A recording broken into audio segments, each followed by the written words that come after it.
안녕하세요, 여러분. 한시로 만나는 세상, 속은 나라 선생님의 한문 수업입니다. 싱그러운 5월이 되었습니다.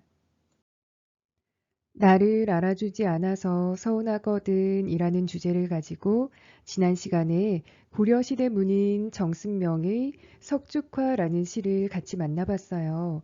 석죽화는 우리말로 하면 페랭이 꽃이죠. 수지 황초야의 여규 호화총이라 누가 알겠는가 거친 들판에도 어여쁜 꽃떨기 있음을 이라는 그 석죽화라는 시의 일부 구절, 두 구절만 가지고 같이 해석을 해봤습니다. 거친 들판에 나도 피어 있는데 나에게는 눈길을 주지 않고 화려한 꽃만 좋아하는 세상에 대한 페랭이 꽃의 이야기를 들었어요. 선생님은 알아주지 않는 세상에 대하여 서운하고 속상한 마음이 들었다고 했는데요. 지난 수업 시간이 끝나고 한 친구가 감상을 전해주었습니다. 네, 주홍색 글씨로 표현된 부분을 봐주면 좋겠는데요. 페랭이 꽃에서 내재된 잠재력과 아름다움에 대한 희망을 느낄 수 있었다는 아주 긍정적이고 진취적인 자세의 감상을 전해주었어요. 지금은 아직은 나를 몰라보고 있지만 나는 이미 아름다움을 가지고 있기 때문에 분명히 알아봐 줄 사람을 언젠가는 만나게 될 거라는 생각이 든다고 했어요. 소중한 감상을 남겨준 친구를 아직 만나보진 못했지만 자기를 바라보는 시선도 건강하고 아무리 어려운 일이 있어도 잘 될 거란 믿음을 가지고 긍정적인 자세로 생활할 것 같아요. 사실 세상을 살아가면서 제일 큰 힘이 되는 것은 자신에 대한 믿음이고 또 잘 될 것이라는 긍정적인 생각인 것 같습니다. 이 친구가 앞으로 꿈을 얼마나 멋지게 펼쳐나갈지가 무척 기대됩니다. 오늘 만나볼 한시를 한번 볼까요? 여러분들이 한시를 처음 접하고 있기 때문에 한자의 음과 뜻이나 한시의 형식적인 문법보다는 부담 없이 한시의 감상을 위주로 3주 정도 수업을 진행한 이후에 본격적으로 한자 한자어를 포함한 구체적인 학습으로 들어가겠습니다. 자, 오늘 만날 한시 두 구절을 한번 보겠습니다. 인지 좌열악 불식 견여고 한자의 음과 뜻을 한번 보겠습니다. 자, 인지 좌열악 사람인 알지 좌열악은 앉을 좌 술의 여 즐거울 락 불식 견여고 불식 아니불 알식 어깨견 술의 여 괴로울고 이렇게 다섯 글자씩 두 구절인데요. 이번에도 마찬가지로 지난 시간과 마찬가지로 시 전체를 보기에는 아직 어려울 수 있어서 두 구절만 살펴보겠습니다. 사실 이 시는 총 시행이 60행으로 된 시 중에서 첫 두 구절이랍니다. 자, 인지 좌열악 불식 견여고 한자의 음과는 상관없이 의미만 한자의 뜻만 연결을 시켜보면 사람, 안다, 앉는다, 술의 즐거움. 두 번째 구절은 아니 불자가 있는데 아니 불자는 뭐뭐 하지 못한다 부정의 의미를 나타내고요. 뭐뭐 하지 못한다. 뭘 하지 못하냐면 알다. 그리고 견려고 어깨 술에 괴로울고 괴로움. 자, 해석을 한 것이 아니라 한자의 뜻만 읽어봤는데도 대략 어떤 내용인지 알 것 같죠. 그래도 해석은 조금 이따가 같이 합니다. 자, 인지, 좌열악, 불식, 견여고. 어떻게 끊어 읽었나요? 네, 두 글자, 세 글자로 끊어 읽었죠. 지난 시간 석죽화도 수지, 황초야, 여규, 호화총으로 읽었습니다. 한 구절에 다섯 글자인 경우에는 두 글자, 세 글자로 끊어 읽습니다. 다시 한번 읽어볼게요. 인지, 좌열악, 불식, 견여고. 그러면 이번에는 토를 붙여서 한번 읽어보겠습니다. 네. 인지 좌열악이나 불식 견여고라. 네, 두 구절을 해석하진 않았지만 토만 봐도 대략적인 구성이 나오죠. 인지 좌열악이나 라는 토는 인지 좌열악 하지만 인지 좌열악 그러나 뭐뭐 하지만 그러나라는 의미로 뒤에 나오는 구절과 반대 의미를 가진다는 표시입니다. 인지 좌열악이나 인지 좌열악 하지만 그러나 불식 견여고라. 불식 견여고 한다. 그러면 구체적으로 어떤 내용인지 살펴보기 위해서 한 글자씩 의미를 살펴보겠습니다. 자, 먼저 알 지자와 알 식자가 같은 위치에 배치가 되어 있죠. 자, 인지 좌열악 할 때 두 번째 글자 알 지자와 불식 견여고 불식에서 이제 두 번째 글자 알 식자 알다, 알고 있다, 안다라는 의미를 가지고 있는 한자 두 한자가 같은 위치에 배치가 되어 있습니다.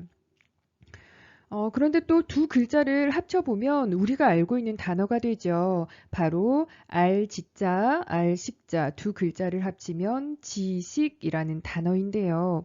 왜 안다라는 의미라면 같은 글자로 써도 될 텐데 다른 한자를 썼을까요? 한시는 제한된 글자수가 정해져 있어요. 몇 글자 이내로만 이렇게 표현을 할 수 있는 제한이 있어서 제한된 글자수 안에서 의미를 표현하게 되어 있는데 동일한 한자가 똑같은 글자가 반복되게 되면 재미도 없어지고 지루하게 느껴지기 때문에 같은 한자를 반복하는 것을 피해왔습니다. 그리고 비슷한 의미이더라도 글자마다 미묘한 차이를 강조하고자 다른 한자를 선택하기도 하는데요. 알 지자와 알 식자의 차이를 한번 보겠습니다. 이 시에서 알 지자는 알기는 아는데 겉모습만 보고 단편적인 면을 안다는 것을 의미하고 두 번째 구절에 있는 알 식자는 뭔가를 통해서 새롭게 알게 되는 것을 말합니다. 어떤 현상을 보고 즉 겉모습을 보고 그것을 통해서 뭔가를 알아차리게 되는 것을 의미한다고 할 수 있습니다.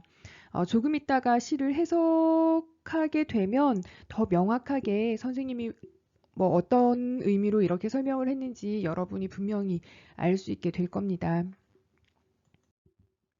네, 인지, 좌열악, 불식, 견여고 여기서 두 글자, 세 글자 끊어 읽으니까 인지, 좌열악, 불식, 견여고 되는데 좌열악, 견여고 이렇게 세 글자는 조금 이따가 살펴보고 지금은 앞에 있는 두 글자 인지, 불식 이 부분을 먼저 해석해 보도록 하겠습니다. 해석을 할 때는 한자의 음과는 관련이 없고 한자의 의미만 연결을 해보는데요. 먼저 인지좌열악에서 인지, 사람인, 알지 이렇게 두 글자가 결합이 되면 어떻게 해석이 될까요? 사람들은 안다 이렇게 충분히 여러분 할 수 있겠죠. 그리고 두 번째 구절에서 불식 이렇게 나오는데 알 식자 앞에 아니 불자가 있어요. 이 아니 불자는 여기 이 글자 아니 불자는 뭐 하지 않다 또는 무엇이 아니다 이렇게 해석이 될 텐데 뭐뭐 하지 않는다 무엇이 아니다 뭐뭐 하지 않는다 그리고 바로 뒤에 알 식자가 나오니까 뭐 하지 않는다 알지 못한다 뭐뭐 하지 않는다 뭐뭐 하지 못한다 이렇게 부정의 의미로 해석을 해주면 되겠죠. 불식하면 알지 못한다 이렇게 해석이 되겠죠. 그러면 이 두 구절을 전체적인 의미로 보면 사람들은 안다 무엇을 안다 그런데 불식 알지 못한다 무엇을 알지 못한다 이렇게 해석이 되겠죠. 자, 그 다음 의미 그러니까 다음 글자들로 바로 넘어가 보겠습니다. 그런데 그 그런데 어, 첫 구절에서는 안다라고 이야기를 하고 두 번째 구절에서는 이것은 모른다라고 아는 것과 알지 못하는 것을 대비시켜서 작가가 얻고자 하는 효과는 무엇일까요? 작가는 왜 이렇게 배치를 했을까요? 사람들은 좌열악은 알지만 견여고는 알지 못한다. 이렇게 상반되는 두 의미를 대비시키는 것은 작가가 어떤 효과를 얻고 싶어서 그랬을까요? 네, 성냥팔이 소녀라는 동화를 보면 이런 장면이 나와요. 그 그림 저작권 때문에 이미지 자료를 가지고 오지 못했습니다. 자, 겨울밤에 집안에서 환하게 불을 밝히고 따뜻한 공간에서 맛있는 음식을 놓고 화기애애한 분위기에 있는 단란한 가족이 있습니다. 그런데 그 집 담벼락에 기대어 있는 춥고 어둡고 먹을 것이 없어서 배가 고픈 소녀가 그 담벼락에 기대어 앉아 있죠. 이런 그러니까 하나의 장면에 두 가지의 상황, 공간에 따라서 두 가지의 상황, 그러니까 대비되는 상황이 나오는데, 이렇게 하나의 장면 속에 두 부류의 사람들이 함께 표현되면서 우리에게는 성냥팔이 소녀의 처지가 더 극적으로 안타깝고 불쌍하게 여겨집니다. 자, 지난 시간에 배운 시를 떠올려 볼까요? 지난 시간에는 도치라는 장치를 사용해가지고, 즉, 문장의 앞과 뒤를 바꾸어서 표현을 해서 시적 화자가 자신이 하고 싶은 말을 강조했던 거 기억이 나나요? 수지, 황초야, 여규, 호화총. 이렇게 되는 두 구절을 지난 시간에 공부를 했었는데, 누가 알겠는가? 누가 알겠는가? 무엇을 아냐면 거친 들판에도 어여쁜 꽃떨기가 있음을 누가 알겠는가라고 이렇게 그 목적어가 먼저 나오고 서술어 부분이 설명이 될 수 있는데 도치를 시켜서 누가 알겠는가 뭐를 이렇게 문장의 앞뒤를 바꿨던 것도 역시 강조하기 위해서 작가가 강조하고 싶었던 내용이 있어서 이렇게 바꿨던 그 예를 지난 시간 시에서 한번 살펴봤습니다. 네, 인지, 좌열악, 불식, 견여고. 인지, 좌열악이나 불식, 견여고라. 자, 여기서 보면 그 앞부분에 앞에서 그 지자, 알지자와 안다와 알지 못한다 이렇게 두 개가 대비된다고 했는데 여기서는 좌여, 어, 좌여와 견여를 중심으로 한번 보겠습니다. 앉을 좌자와 사실 그 여자는 대표음 뜻은 술의 여자로 되어 있지만 술의 여자가 가장 대표음 뜻이지만 여기서의 의미는 가마를 의미합니다. 가마는 수레처럼 생겼는데 그 사람들이 들어 앉아 있게 되어 있는 부분이 있고 두 사람이나 네 사람이 손으로 들거나 어깨에 메고 운반하는 교통 수단이죠. 그래서 좌여 하면은 술에 앉아 있다, 앉아 있다, 어디에 술에 앉아 있다. 견여 하면은 어깨에 맨다, 무엇을 가마를 아이고 술에 앉는 게 아니라 가마에 앉는 거죠. 좌여 하면 앉아 있다. 어디 앉아 있냐면 가마에 앉아 있다. 자, 이거는 가마에 앉아 있다.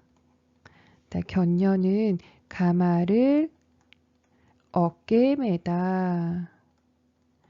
어깨에 맨다. 어깨에 견자가 있어서 가마를 어깨에 맨다. 이렇게 해석이 되겠죠. 그리고 이때 우리 머릿속에는 두 가지 상황이 동시에 떠오를 수가 있습니다. 가마에 타고 있는 사람과 그 가마를 어깨에 메고 끌고 있는 사람. 두 사람의 표정은 어떨까요? 두 발로 수고롭게 걷지 않아도 공간이 이동되니까 가마를 타고 있는 사람 얼굴은 아마 굉장히 편안할 거예요. 대신 가마를 어깨에 메고 있는 사람은 가마를 메기만 해도 무거울 텐데 그 위에 사람까지 타고 있으니까 정말 힘들겠죠. 아마 두 사람의 신분에도 차이가 있을 겁니다. 같은 장면에 두 사람이 있는데 한 사람은 가마를 타고 있고 또 다른 사람은 가마를 끌고 있어요. 자, 이번에는 각 구절의 끝에 있는 한자를 한번 보겠습니다.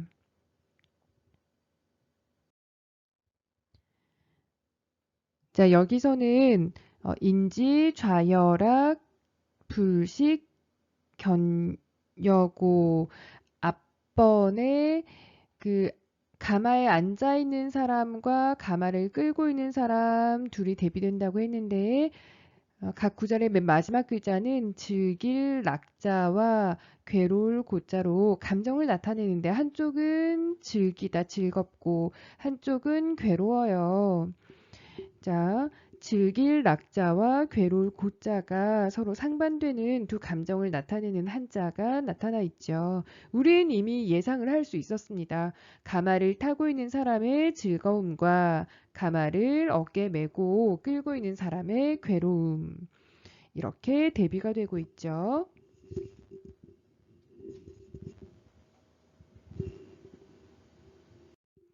자, 그러면 두 구절을 모두 연결해서 해석을 한번 해보겠습니다. 인지, 좌열악, 이나 불식 견여고라 여기 토가 없어서 선생님 토를 한번 써보겠습니다. 인지 좌열악 이나 불식 견여고라. 자, 이렇게 되는데 사람들은 알고 있다. 무엇을 알고 있는 사람들은 알고 있다. 서술어에 이렇게 동그라미 해볼까요? 무엇을 알고 있는가? 즐거움을 알고 있다. 즐거움은 즐거움인데 어떤 즐거움이냐면 좌여의 즐거움이다. 앉는데 어디 앉습니까? 가마에 앉아 있을 때의 즐거움은 알고 있지만 사람들은 알지 못한다. 무엇을 알지 못하는가? 괴로움을 알지 못한다. 어떤 괴로움을 알지 못하는가? 견여고를 알지 못한다. 견여할 때 가마를 어깨에 메고 끌고 갈 때의 괴로움은 알지 못한다. 이렇게 되겠죠. 자, 그럼 풀이 순서를 한번 써보겠습니다. 풀이 순서는 이 숫자를 순서대로 외우라는 의미가 아니라 해석되는 순서를 여러분들 눈에 보여주기 위해서 쓰는 거니까 숫자를 암기하려고 하지 마세요. 사람들은 알고 있다. 무엇을 알고 있냐면 가마에 앉아 있을 때의 즐거움은 알고 있다. 알고 있지만 그러나 하지만 불식 알지 못한다. 무엇을 알지 못하냐면 수레를 어깨에 메고 끌고 갈 때의 괴로움은 알지 못한다. 이런 순서로 해석할 수 있겠죠. 와, 네, 선생님 수업 좀 짧게 해보려고 노력을 굉장히 많이 했지만 이미 많은 시간이 흘러갔고 앞으로 할 말도 더 많이 남아 있습니다.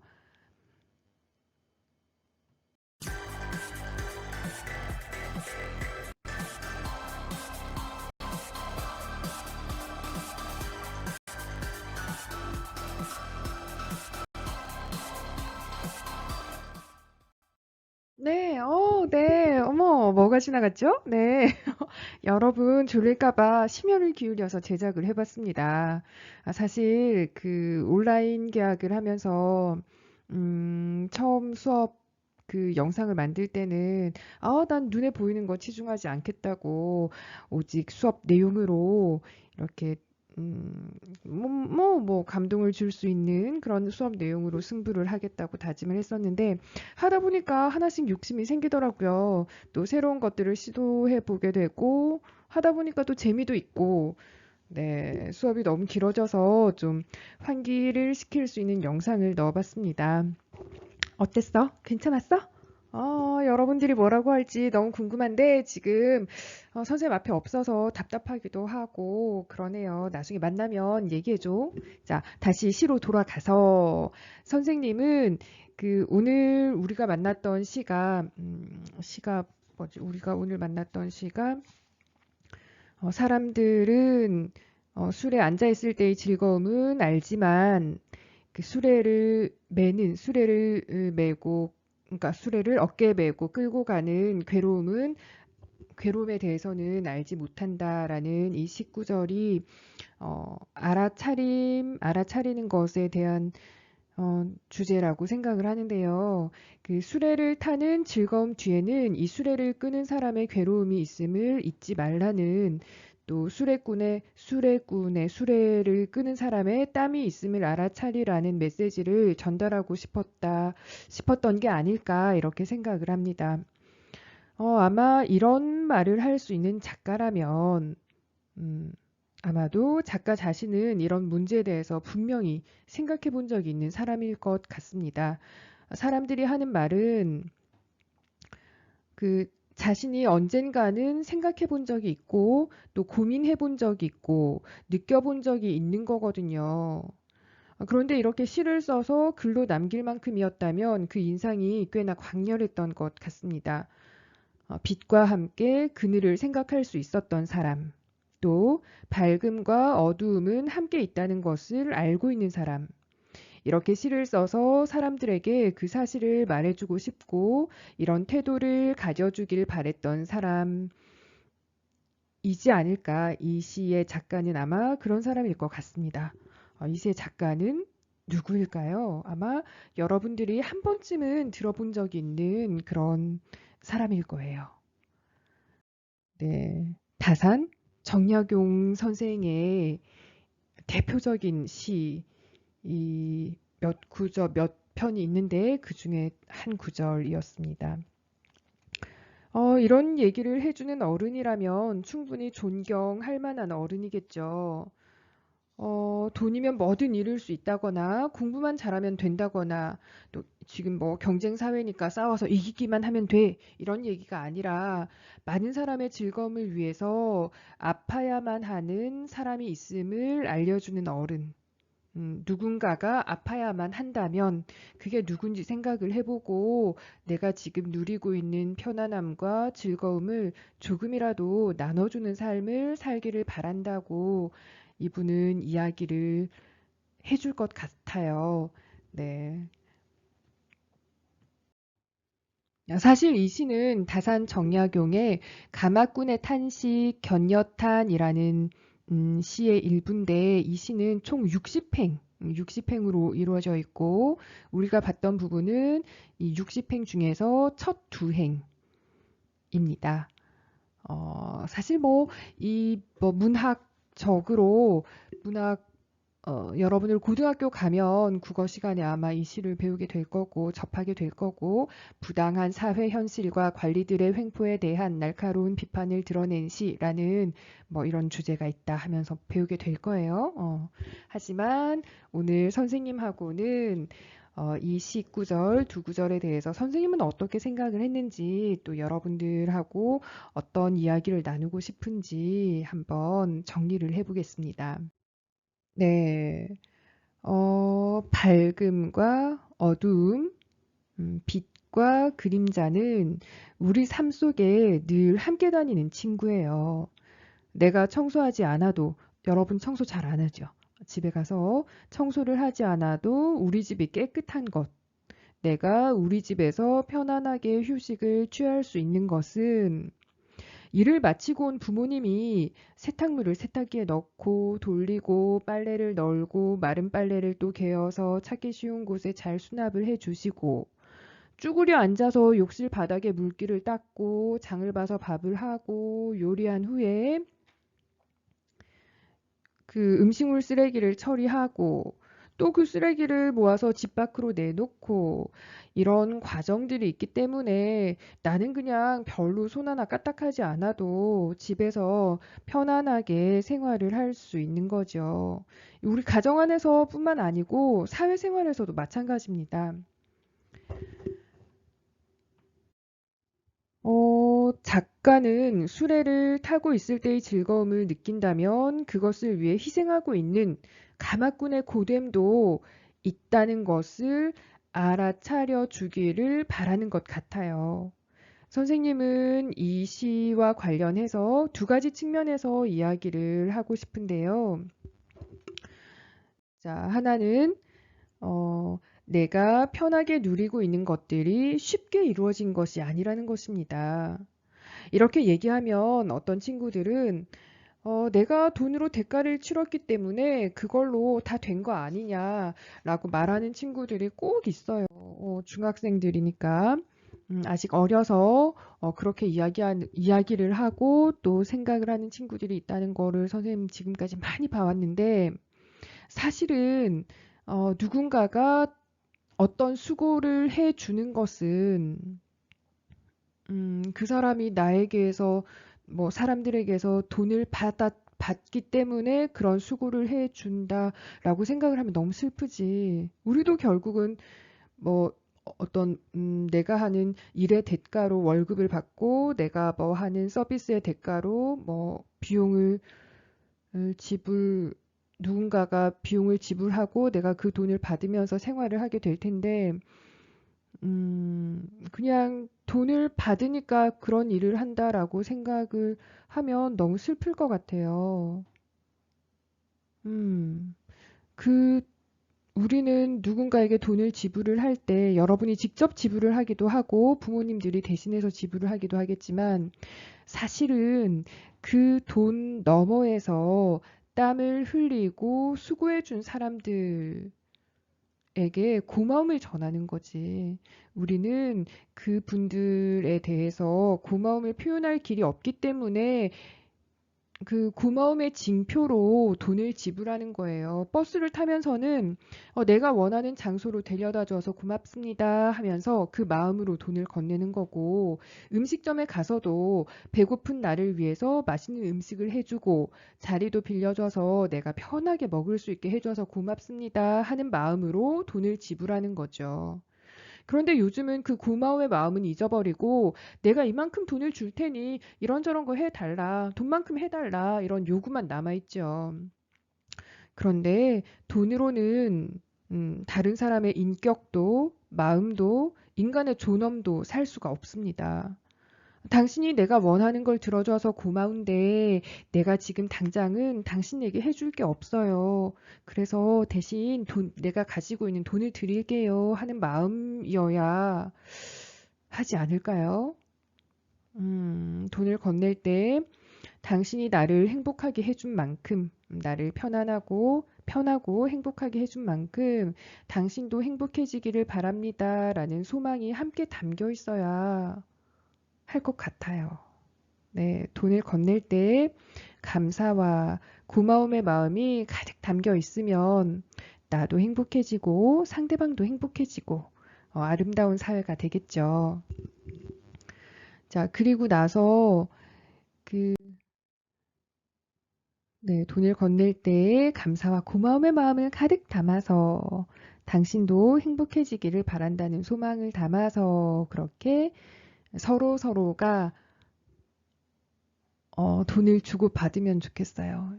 이 말을 선생님이 왜 강조를 했냐면, 중학생들 만났을 때 정말 대부분의 학생이 돈이면 다 되는 거고 내가 돈을 지불하면 그만큼 상대방은 당연히 해줘야 된다. 그 사람한테 특별히 뭐 고마워할 이유가 없다. 나는 돈을 주니까 그걸로 끝난 거다라고 생각하는 학생들이 정말 정말 많았기 때문에 선생님이 이 부분을 조금 더 강조해 봤습니다. 그리고 선생님 아까 이야기하고 싶은 거 두 가지가 있다고 했는데, 두 번째는, 음, 깨닫는 것, 알아차리는 것의 중요함을 말하고 싶어요. 우리가 하루하루 살아가는 일상이라고 하는 거는 흘러가는 강물과 같아서 한순간도 멈추질 않아요. 계속해서 흘러가고 있는데, 그래서 아무 생각 없이 가만히 있어도 오늘은 가고 내일이 그냥 와요. 내가 오늘 하루 종일 아무것도 안 하고 그냥 가만히 있어도 내일은 반드시 옵니다. 시간은 반드시 흘러가게 돼 있어요. 그런데 아무것도 생각하지 않고 가만히 넋놓고 생각 없이 있다 보면 그렇게 해서 시간이 흘러가면 언젠가는 생명의 기운이 다 해버리는 내가 가지고 있는 생명의 에너지가 다 해버리는 다시 자연으로 돌아가야 하는 날이 금방 아마 찾아오게 될 거예요. 하지만 내 감각을 열어두고 내가 무엇을 보고 듣고 느끼는가에 주의를 기울이게 되면 흘러가는 강물 위에 있더라도 주변의 경치가 내 마음속으로 다가옵니다. 다른 사람들보다 훨씬 더 아름다운 삶을 살게 되겠죠. 그래서 그냥 아무 생각 없이 있지 말고 여러분들이 감각을 좀 깨워놓고 있으면 좋겠어요.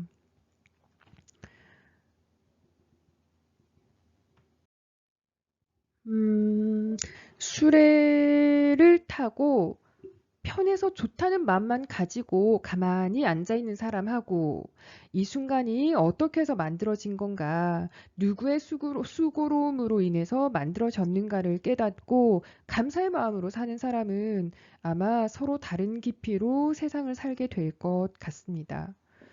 지금 코로나19 상황에서 우리나라가 이렇게 대처를 잘하고 있어서 다행이다. 난 이런 나라에 살고 있어서 다행이다, 좋다라고만 생각하는 사람하고 어떻게 해서 우리나라가 이렇게 대처를 잘하는 나라가 됐을까? 공무원들의 희생과 의료진들의 봉사를 생각하고 또 그 사람들의 책임감을 생각하고 질병본부와 한나라의 수장이 어디에 중심된 가치를 두고 있는지 그리고 조직을 체계적으로 이끌어가는 직무 수행 능력들을 생각을 하면서 이런 정상적인 시스템이 어느 한순간에 만들어진 게 아니라는 거를 알고 깨닫게 되는 사람은 아마 앞으로도 이렇게 체계적이고 잘 조직된 사회를 계속 이어나가기 위해서 분명히 어떤 노력을 하게 될 거예요. 어떤 형태든 자기가 할 수 있는 범위 내에서의 분명히 노력을 하게 될 거예요. 그래서 눈에 보이는 것에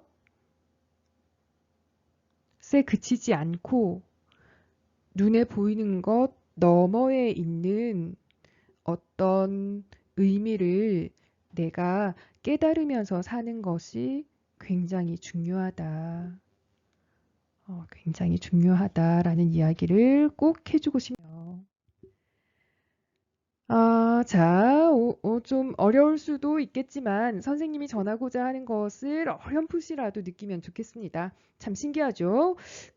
우리는 오늘 한시 중에 굉장히 일부분, 두 구절, 단 10글자였어요. 10글자의 한자를 해석했을 뿐인데 굉장히 깊은 의미에 대해서 많은 얘기를 나눴습니다.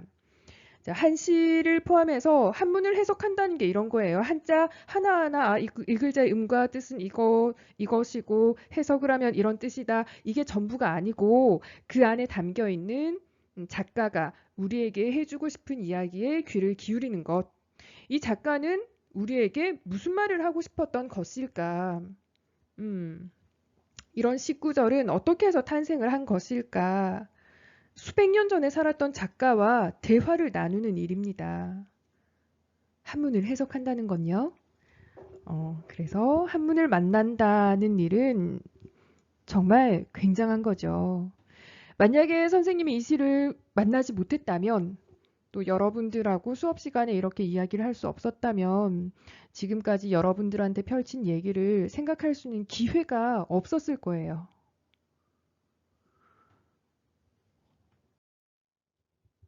그 한시나 한문뿐만 아니고 누군가가 쓴 글을 읽는다라고 하는 것은 작가와 나누는 대화이기도 하고 또 그것을 통해서 더 넓은 세상을 경험하고 더 깊은 생각을 할 수 있는 굉장히 좋은 기회가 됩니다. 특히 한문은 글자 수가 굉장히 그러니까 적은 글자 수 안에 정말 큰 의미가 담겨 있어서 해석하고 감상하는 일이 암호를 풀어내는 일 같고 또 아무나 알아차리지 못하는 비밀을 밝혀내는 일 같아서 선생님은 무척 흥미롭게 느껴지는데요. 앞으로 한문 시간을 통해서 여러분에게도 그 기쁨을 경험하게 해주고 싶습니다. 네, 앞으로 한번 잘 해봐요.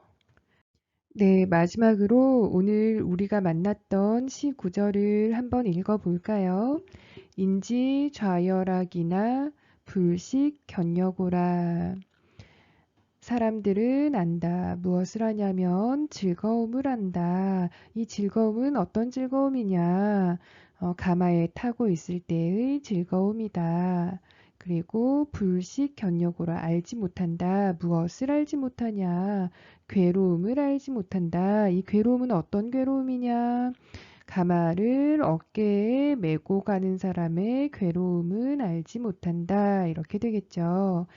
인지 좌열하기나 불식 견여고라. 사람들은 가마에 앉아서 갈 때의 즐거움은 알지만 가마를 어깨에 메고 가는 사람의 괴로움은 알지 못한다.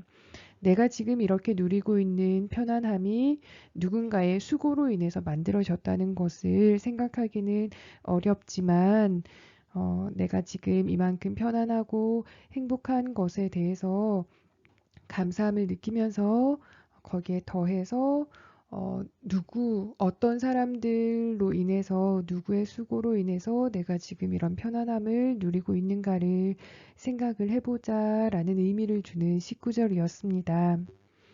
자, 어떤가요? 이제 처음 이 시를 봤을 때와는 다르게 깊은 의미가 느껴지나요?